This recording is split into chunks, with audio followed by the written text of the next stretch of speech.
क्या हुआ? कोई संकेत मिला क्या? मिला, किंतु संकेत नहीं, प्रश्न। यदि ये युद्ध जीते तो राज्य श्री राम के चरणों में रख देंगे, है ना? हाँ। किंतु इतना कठिन कार्य हम करेंगे कैसे? राज्य में बसे घर, वन, उपवन, नदियाँ, गौशालाएं सब उठाकर कैसे धरेंगे श्री राम के आगे? चलिए, मान लीजिए हमने हनुमान जी की बातें राज्य को अपने कंधों पर उठा भी लिया, तो भी लेकर कैसे जाएंगे? और मान लो जैसे तैसे ले ही गए, तो क्या इस राज्य को अयोध्या के ऊपर ही रख देंगे क्या? ये प्रश्न भी श्री राम के लिए बचा के रखूं। हाँ, यही उचित रहेगा। कह देंगे कि हम तो प्रण से बंधे हैं, हम तो राज्य ले आए। अब आप बताइए, आपके चरणों को राज्य पे रखे या राज्य को आपके चरणों पे रखे? तुम क्या सच में इतने मूर्ख हो? नहीं, पर भूख से ध्यान भटकाने के लिए बात ही बना ली।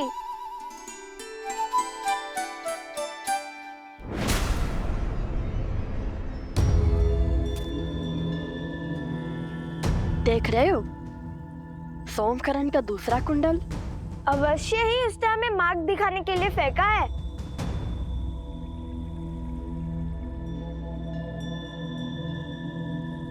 काश!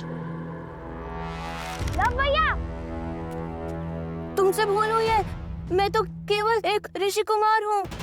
भयभीत क्यों होते हो? ना मैं तुम्हें मारूंगा, ना खाऊंगा।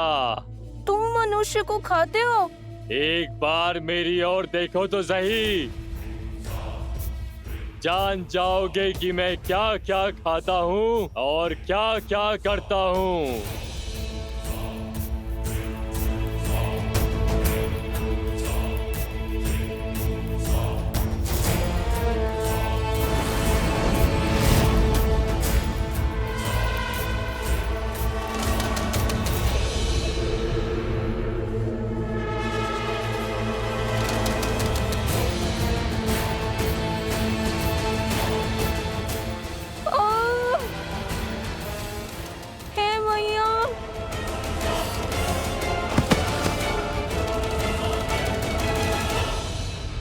महाराज, सहस्त्रमुख रावण को सूचित किया। आने दो उन्हें और देखने दो रक्त केतु की शक्ति। जो कार्य तुम्हारा मूर्ख मकरासुर नहीं कर पाया, वो मैं करूंगा। लवकुश को अब तक इसके कुंडल मिल गए होंगे। शीघ्र वो यहाँ आएंगे और इस मायावी गुफा में लुप्त हो जाएंगे।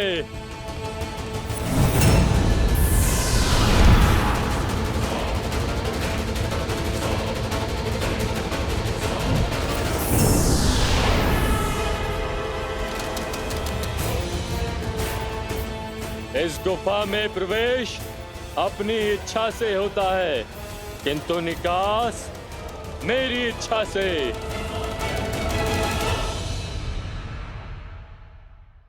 लो भैया, लो। इतना क्यों चिल्लाते हो? ये देखो,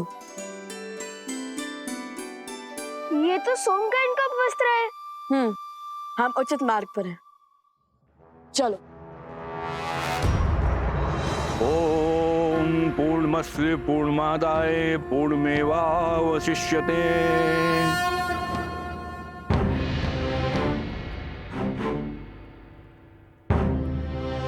मेरे साथ बोलिए। आदरणीय पूर्वजों, आदरणीय पूर्वजों, पंचद्रव्य की ये अंतिम आहुति स्वीकार कीजिए। पंचद्रव्य की अंतिम आहुति स्वीकार करें। हम इसे सच्चे मन और सम्मान के साथ आपको अर्पित करते हैं। मैं इसे सच्चे मन और सम्मान के साथ आपको अर्पित करता हूँ। इसे ग्रहण करें। इसे ग्रहण करें।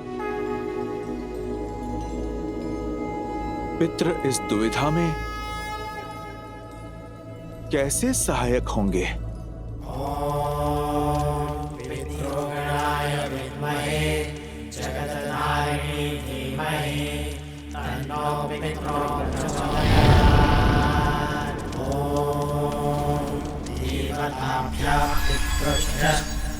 महायोगेभ्य एव च नमः स्वाहायै स्वधायै नित्यमेव नमो नमः।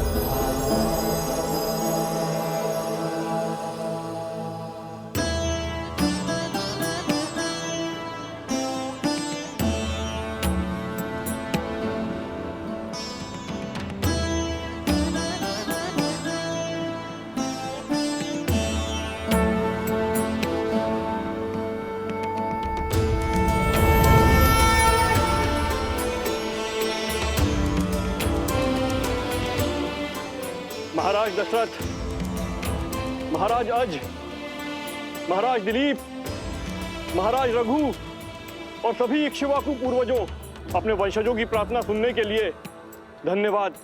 आपके कुल को आपके मार्गदर्शन की आवश्यकता है।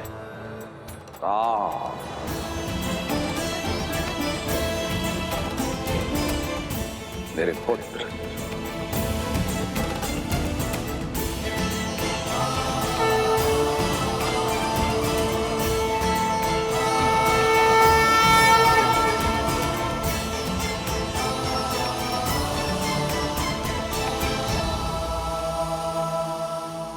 प्रणिपात पिताश्री।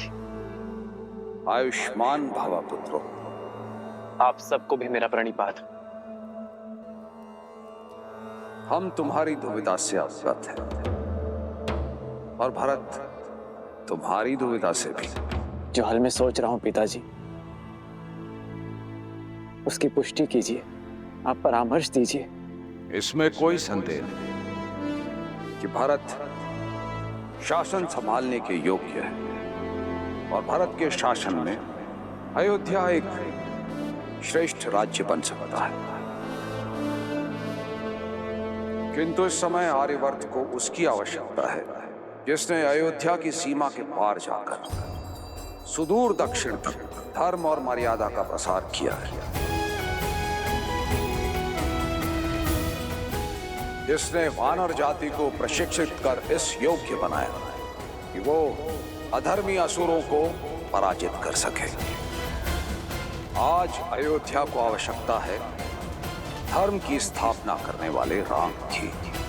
राज्य को प्रगति देना और अपने पूर्वजों को गति देना तुम्हारा कर्तव्य है राम। यदि राम और उसके पुत्र अयोध्या के सिंहासन पर नहीं बैठेंगे तो रघुकुल का सम्मान और हमारा मान तुम्हें हो जाएगा। श्री राम श्री राम श्री राम। हम तुम्हारे सभी पूर्वज गति नहीं पा पाएंगे पुत्र राम। हमने तो तुम्हें उचित मार्ग दिखा दिया, अब उस पर चलना ना चलना तुम्हारा चयन है। मंगल भवन मंगल हारी, द्रवहु सुदस आयुष्मान भव पुत्रो। वज्र बिहारी।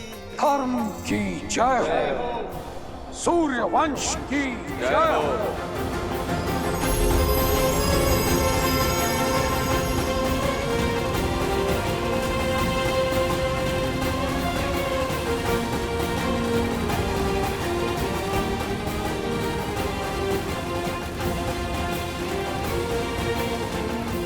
भैया,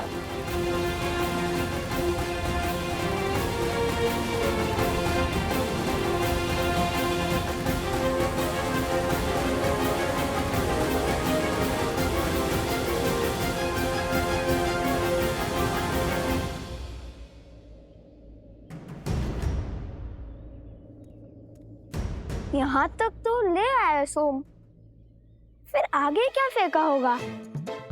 धोती और फिर कॉपिन। क्या कह रहे हो? बाद में अगर धोती मिली तो उसे लौटा देंगे।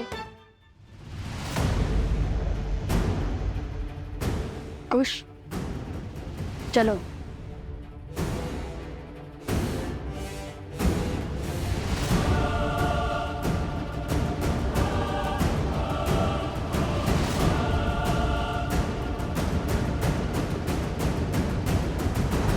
जानता हूं कि तुम परिस्थितियों के पाश में उलझे हुए हो राम, किंतु मनुष्य को अनगिनत कर्तव्यों में से सदा सबसे पहले सबसे महत्वपूर्ण कर्तव्य को प्राथमिकता देनी चाहिए। जो सबसे आवश्यक है वो दायित्व निभाना चाहिए। ये पितृयज्ञ करवाकर भरत ने मुझे अपना कर्तव्य स्मरण करवा दिया आचार्य। मनुष्य का हर कर्तव्य पुत्र शब्द में छुपा है। जो पुत्र अपने पूर्वजों को पू नाम के भयावह नरक से ना उभारे, उस पुत्र का जीवन अधूरा है। और उसी अधूरे जीवन को पूर्ण करने के लिए आपका दूसरा विवाह आवश्यक है।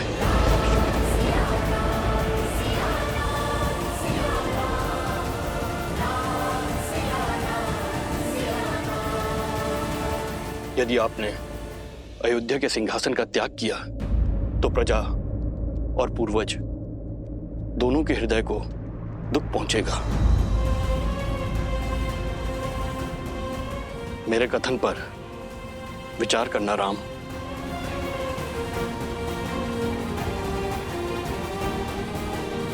जी आचार्य। कल्याण।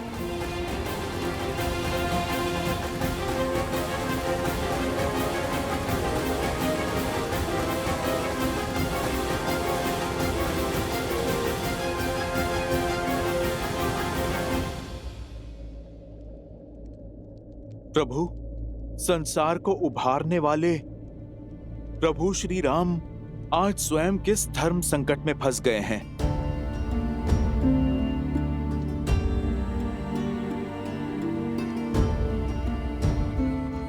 ये समय तो आना ही था हनुमान। वास्तविक धर्म युद्ध लंका में नहीं अयोध्या में है। मैंने अपना कर्तव्य निभाने के लिए सीता का त्याग तो कर दिया, अपने हृदय से सीता को दूर कभी नहीं कर पाया। कारण चाहे जो भी हो, यदि आज मैंने दूसरा विवाह किया तो ये समस्त समाज इसे अनुचित उदाहरण मान स्त्री के विरुद्ध अन्याय करता रहेगा। यदि धर्म की मूरत सीता को अन्याय मिला तो ये समूची स्त्री जाति कभी न्याय नहीं पा सकेगी हनुमान। प्रभु, तब तो सीता मैया को लौटने का अवसर मिलना चाहिए। इतने वर्षों आप दोनों ने जो तप किया, अब उसका फल आपको मिलना चाहिए प्रभु। सोमकरण अवश्य ही भीतर बंदी होगा।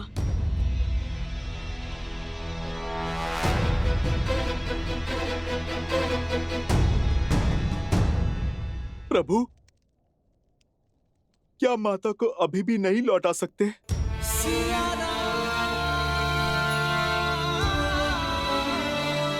अभी भी असुर और असुरी सोच जीवित है हनुमान। अधर्म को जड़ से निकालने में अब भी समय है।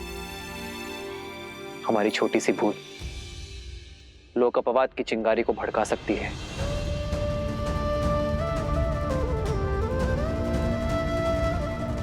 जब तक हम राक्षसी सोच को नष्ट नहीं कर देते, तब तक मैं अपने व्रत और तप से डिग नहीं सकता हनुमान। और तब तक मेरी सीता और संतान अयोध्या नहीं लौट सकते।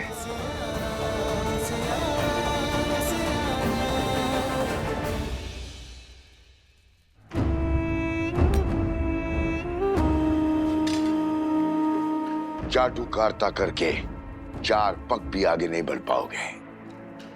उठो और क्रोधित मत करो मुझे।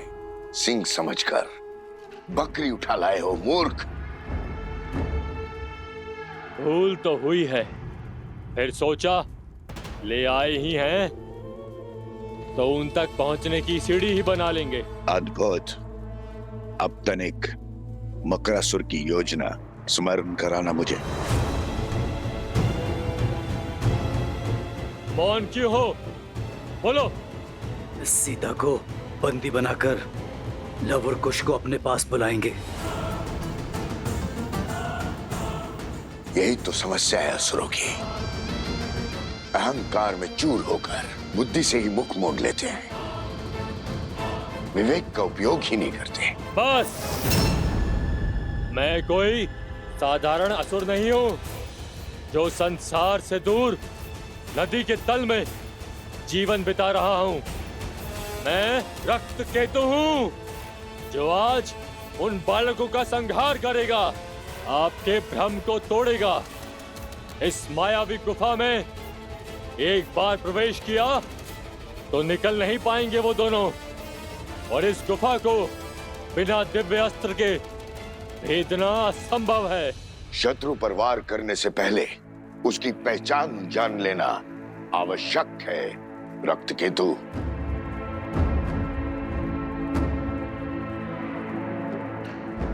उठने का समय आ गया बालक, उठ जाओ।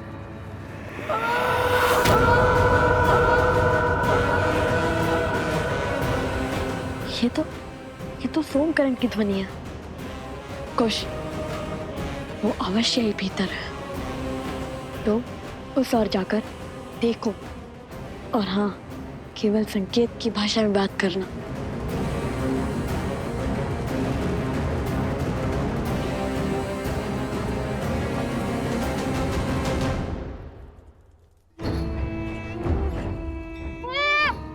जीवित रहने की इच्छा है तो सुनो, तुम्हारे वो दो मित्र हैं, लव और कुश। तुम जानते हो वो दोनों कौन हैं? वो वन देवी के पुत्र। और ये वन देवी कौन है? लव कुश की माता। केवल लव कुश की माता नहीं, मूर्ख बालक, श्री राम की अर्धांगिनी, अयोध्या की महारानी है वो। सीता है वो, सीता।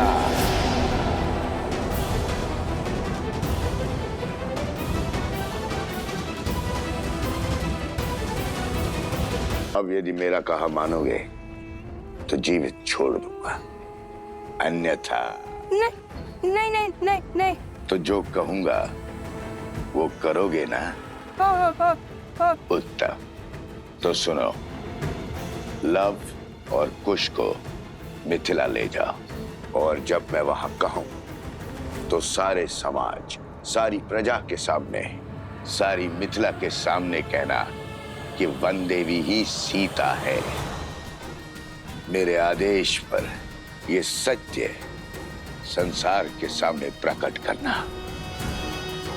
अन्यथा तुम्हारा मस्तिष्क विस्फोट से शत विशत होकर बिखर जाएगा। ऐसे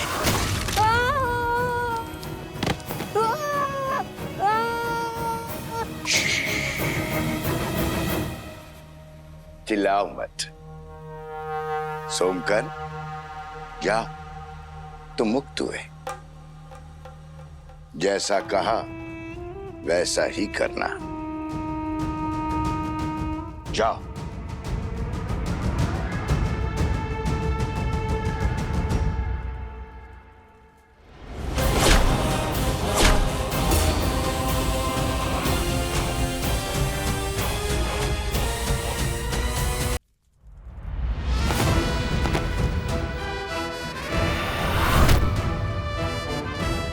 चिंतित मत हो सोमकरण, हम आ गए हैं।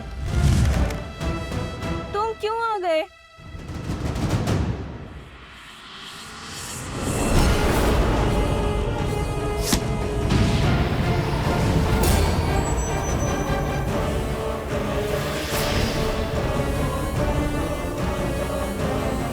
मेरी गुफा को भेद दिया, ये कैसे संभव है? जो धर्म के मार्ग पर चलते हैं, धर्म स्वयं उनकी सहायता करता है। तुम्हारे इस मायावी गुफा को भेदने के लिए महाराज जनक सहायता दे चुके हैं, और ये उनके दिव्य तुनीर से निकला हुआ दिव्यास्त्र है।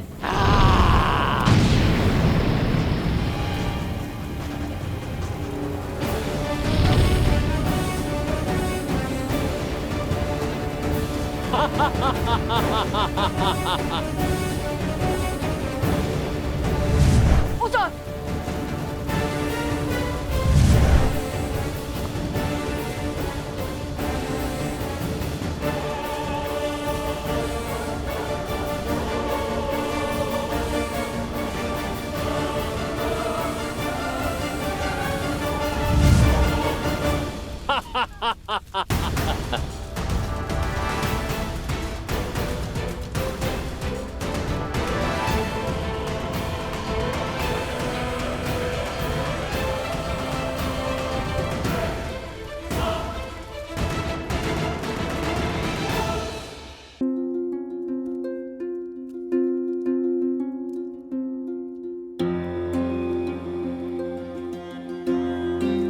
आर्य, हमारे पुत्रों में संस्कार बिल्कुल वैसे आए हैं जैसे आप चाहते थे।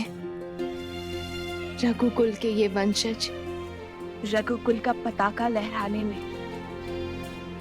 सक्षम होंगे। आर्य,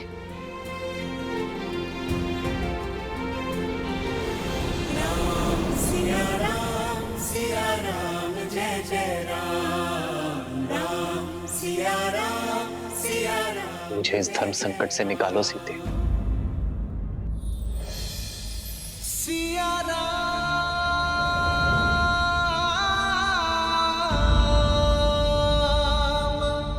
प्रकृति सूर्य की प्रतीक्षा में है। वो एक किरण जो अपने प्रकाश से उन्हें जीवन देती है, सोए हुए मन में ऊर्जा भरती है।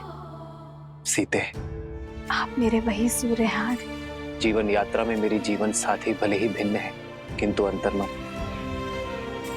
उसकी प्रसन्नता, उसकी दुविधा, वो तो साझा ही।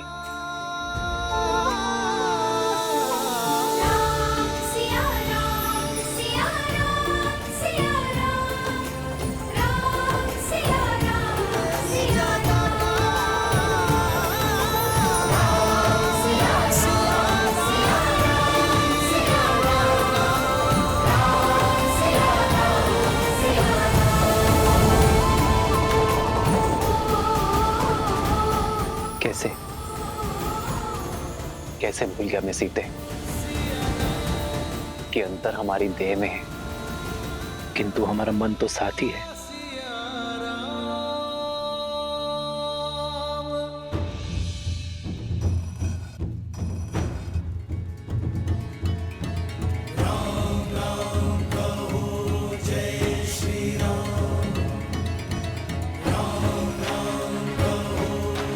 परंतु भैया, आपको कैसे पता कि भीतर ऐसी माया है? जब मार्ग में कोई रोकने वाला ना हो तो समझ जाना चाहिए कि कोई आपको वही लाना चाहता है। गुफा के प्रवेश द्वार पर न कोई सैनिक या फिर कोई सुरक्षा न देखकर मुझे कुछ अनिष्ट प्रतीत हुआ। जैसे हम मकरासुर के जाल में फंसे थे, वैसे ही यहाँ भी फंस सकते थे। होमकरण के उपवस्त्र और कुंदन भी असुरों ने ही रखे थे ताकि हम इस गुफा में आए। अद्भुत, राजकुमार जैसी सोच और कौशल भी वैसा ही। कहीं नहीं जा सकोगे।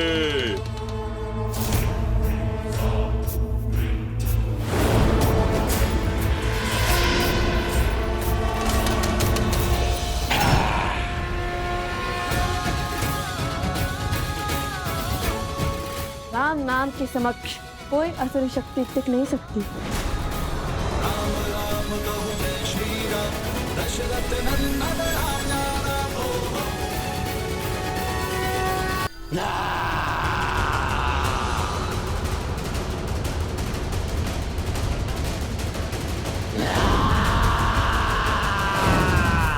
जय श्री राम।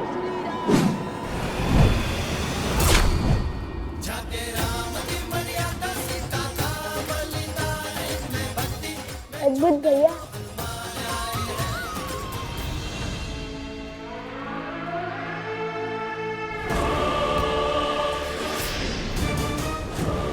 लव और कुश को मिथिला ले जाओ। सारी मिथिला के सामने कहना कि वन देवी ही सीता है।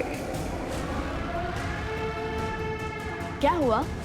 तुम्हें कुछ कहना है?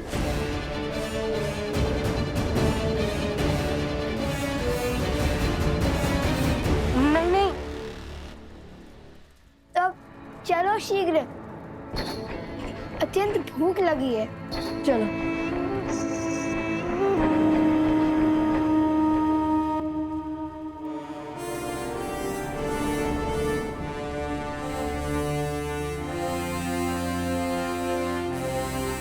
अश्वमेध यज्ञ की तैयारी आरंभ की जाएगी।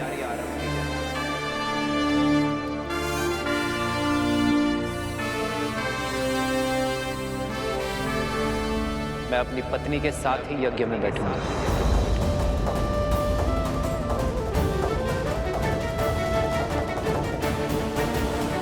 अर्थात भैया दूसरा विवाह करेंगे। प्रभु, एक बार पुनः लोगों के मन में श्री राम के निर्णय को लेके प्रश्न उठ रहे हैं। जिस प्रकार अग्नि में प्रकाश और अंधकार दोनों ही तत्व व्याप्त होते हैं, उसी प्रकार मनुष्य के आत्म तत्व में सत्व और तमस दोनों ही गुण विराजमान होते हैं। जहां एक और सत्व प्रकाश और संतोष का द्योतक होता है, वहीं दूसरी ओर तमस अंधकार और असंतोष का प्रतीक है।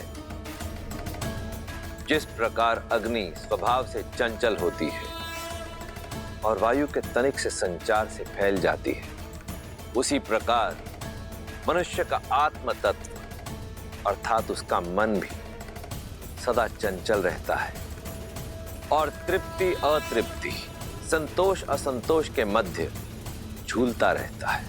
किंतु समाज में स्थिरता लाने का कोई तो उपाय होगा ना महादेव? यह समाज तभी स्थिर होगा देवी, जब ये श्री राम की शरण को पूर्णतः स्वीकार कर लेगा, जब ये श्री राम के प्रत्येक निर्णय को अपना सत्य, अपना धर्म मानेगा। परंतु उसका समय अभी आया नहीं है। देखा नहीं आपने, जैसे ही नगर जनों ने यह समाचार सुना कि उनकी अयोध्या नगरी में अश्वमेध यज्ञ का आयोजन होने जा रहा है, जहां उनके राजा श्री राम अपनी पत्नी सहित यज्ञ में यजमान होंगे, तो क्षण भर में ही कितनी ही बातें होना प्रारंभ हो गई।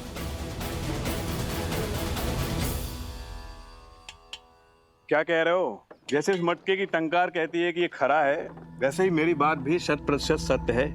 महाराज राम ने भरी सभा में घोषित किया है वो यज्ञ में अपनी पत्नी के साथ बैठेंगे। आप सही कह रहे हैं। लगता है राजकुमारों ने महाराज को दूसरी विवाह के लिए मना लिया है। वैसे उचित ही हुआ है। समाज में ना पत्नी के बिना घर पूरा होता है, ना महारानी के बिना राज्य। उचित ही कह रहे। ये लो बंधु। सुनिए, भोजन तैयार है, आइए भोजन कर लीजिए।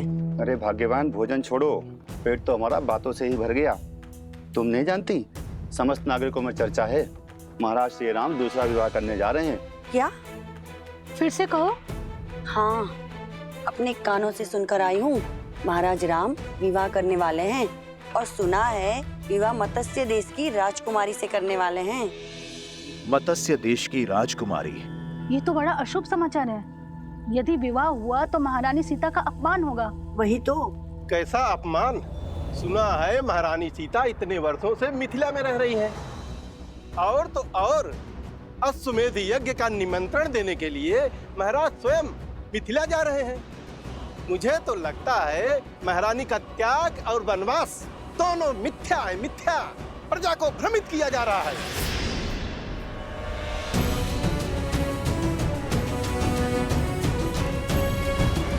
तुम्हारी सोच की भांति तुम्हें मिठाई भी भ्रष्ट है। हमारे राजा राम को झूठा कह रहे हो? अरे यदि किसी द्वार पर उनकी छाया भी पड़ जाए ना, उस घर में भी कभी कोई असत्य नहीं कहता, और तुम उन्हीं पर लांछन लगा रहे हो।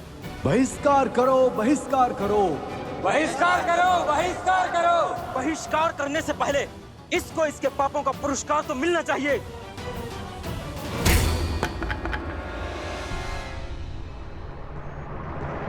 जय महावीर हनुमान, जय जय पवन पुत्र हनुमान। क्या बात है, पहले लोप अपवाद था और अब बात हिंसा तक आ गई। बस करो, वाद विवाद ठीक है, किंतु राम राज में हिंसा के लिए कोई स्थान नहीं है। फिर चाहे वो प्रभु श्री राम के समर्थक ही क्यों ना हो। प्रभु का पथ तो न्याय और धर्म का है। तो ये कारण है संकट मोचन हनुमान के मुख पर संकट के भाव का। प्रभु, मैं जानता हूं कि आपने मुझे वेश बदलकर प्रजा के बीच इसलिए भेजा ताकि समाज में हो रही हर एक बात बिना किसी आवरण के आप तक पहुंचे प्रभु। परंतु प्रभु, किंतु तुम ये काज पुनः नहीं करना चाहते।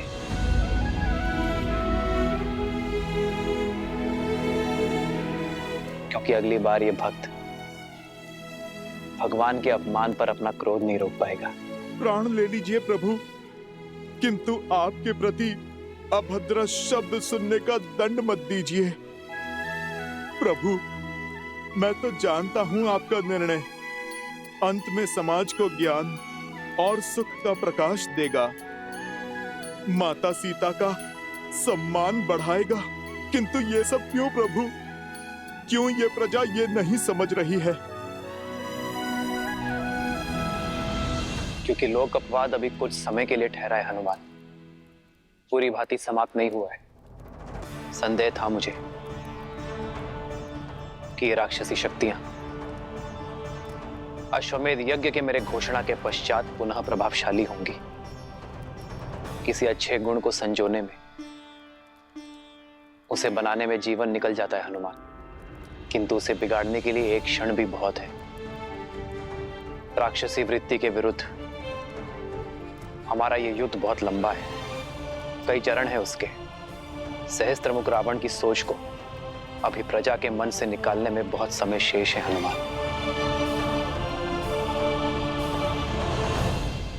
बहुत शुभ समाचार लाए हो भानासुर। अश्वमेध यज्ञ में राम का अपनी पत्नी के साथ बैठने की सूचना का उपयोग हम उसके विरुद्ध करेंगे। लोक अपवाद की जो अग्नि बुझ गई थी उसे फिर भड़काएंगे। तुम जो कर रहे हो करते रहो। जी महाराज। और मैं पूरी अयोध्या को यह विश्वास दिलाऊंगा कि उनके नर रूपी नारायण राजा राम केवल एक धूर्त राजनेता है। सीताराम। और सब तुम्हारी भांति पवित्र और निस्वार्थ तो नहीं होते ना हनुमान, जिन पर विकारों का प्रभाव ना हो। मानव मन अति चंचल होता है हनुमान। जिस प्रकार गर्भ में सोए अबोध शिशु की लात माता आनंद से सह लेती है, उसी प्रकार प्रजा की भूल होने पर एक राजा को क्रोधित होने का अधिकार नहीं है। यह अश्वमेध यज्ञ मेरी प्रसिद्धि के लिए नहीं, अयोध्या के कल्याण के लिए है। हमें राक्षस और राक्षसी सोच को अयोध्या से भगाना है। इस यज्ञ के पूर्ण होने पर कोई भी आसुर या आसुरी शक्ति अयोध्या में छुपकर नहीं बैठ पाएगी।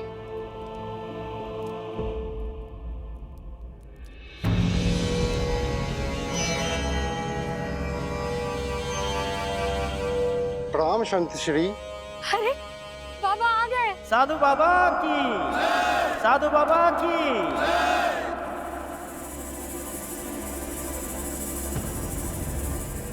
लोक अपवाद की जो अग्नि बुझ गई थी उसे फिर भड़काएंगे। तुम जो कर रहे हो करते रहो। धर्मधारी राम पुजारी बाना बाबा की जय।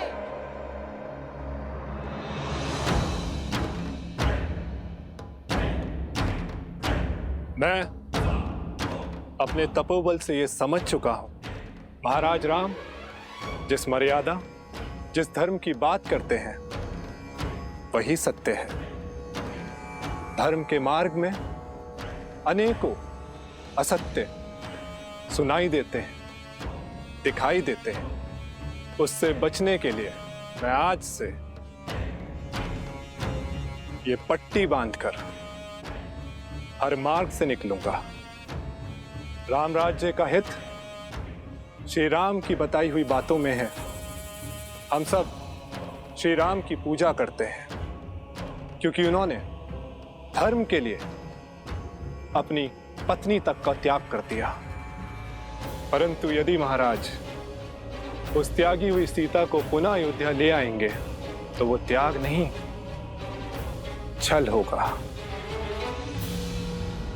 अब अयोध्या में उस त्यागी हुई सीता के लिए कोई स्थान नहीं।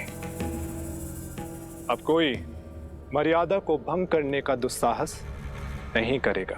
बिल्कुल उचित कहा बाबा जी, ये तो हमारी भावनाओं के साथ छल होगा। रामधारी राम पुजारी बाबा की जय। रामधारी राम पुजारी बाबा की जय। रामधारी राम पुजारी बाबा की जय। आइए सब बाबा का आशीर्वाद लीजिए।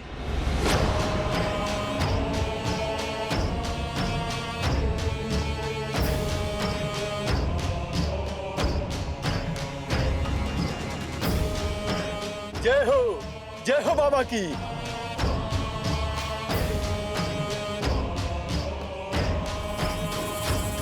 जय हो बाबा जी की, जय हो बाबा जी की। बाबा की जय हो, बाबा की जय हो, जय हो बाबा की। अब आगे क्या करना है महाराज? अब संध्या को भेष बदलकर अयोध्या में किसी और को समझाएंगे कि केवल सीता ही अयोध्या की महारानी हो सकती है और कोई नहीं। और यदि यही सत्य निकला तो महाराज ने अपनी महारानी के साथ ही यज्ञ में बैठने की घोषणा की है।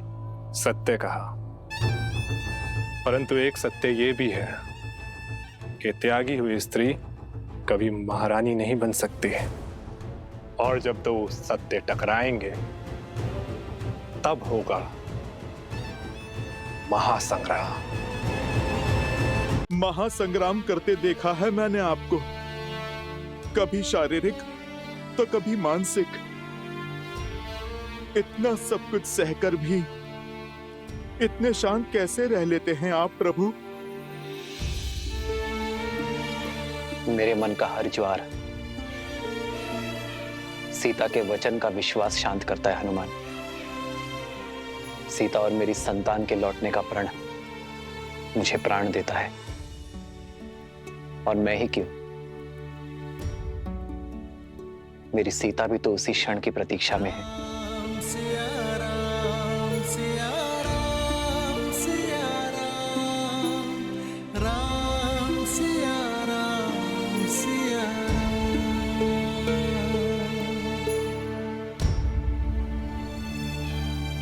चिंता ना करें वन देवी, लव कुश आते ही होंगे। जानती हूँ, किंतु दिन ढलने के साथ साथ मन व्याकुल हो रहा है। लव कुश आ गए, लव कुश आ गए, लव कुश आ गए, लव कुश आ गए, लव कुश आ गए।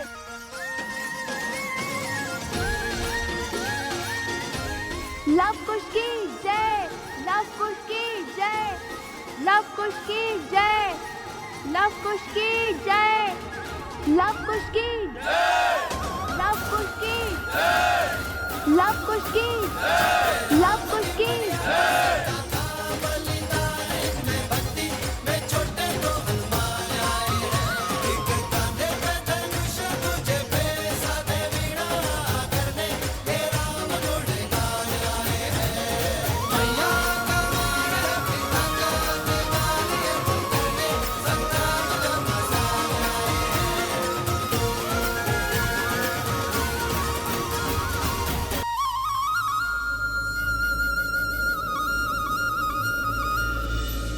श्री राम की अर्धांगिनी सीता है वो, सीता। तुम ठीक तो हो ना सोमकरण?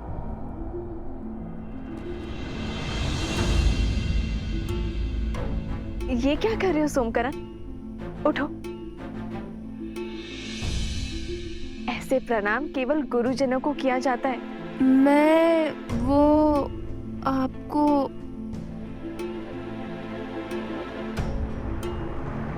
ओहो, जब से राक्षसों के बीच रहकर आया है, लगता है जैसे इसका मस्तिष्क स्वयं के नहीं, उनके नियंत्रण में है। देखिए कैसे विचित्र व्यवहार कर रहा है, कुछ बोल ही नहीं रहा। इतना ही नहीं माता, वन में फल तोड़ने से लेकर हमें खिलाने तक सब इसी ने किया। हमें तनिक भी कष्ट नहीं होने दिया, और हमारे खाने के बाद जो फल बचते थे उन फलों को ये खाता था, और खेल कूद में भी जानबूझकर हार जाता था। किंतु मुझे कोई कष्ट नहीं, वो यहाँ पे भी करना सोमकर्ण। कुश, बुरी बात। मित्रों में समानता होनी चाहिए। तुम दोनों ने उसके प्राण बचाए, कदाचित इसलिए इसका मन अनुग्रह से भर गया है। उचित कहा देवी। किसी महान राज्यों के महान राजकुमारों के भांति आपके पुत्रों ने मेरी रक्षा की ना, इसीलिए मैं आपको सम्मान देने आया हूँ। राजकुमार लव, राजकुमार कुश।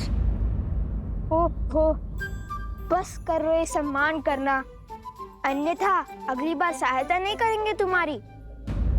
वैसे छवि और साहस तो राजकुमारों सा ही है, हमारे लवकुश का। महाराज जनक ने भी तो यही कहा था ना कि इन दोनों को देखकर उन्हें अयोध्या के राजकुमारों का स्मरण हो आया था।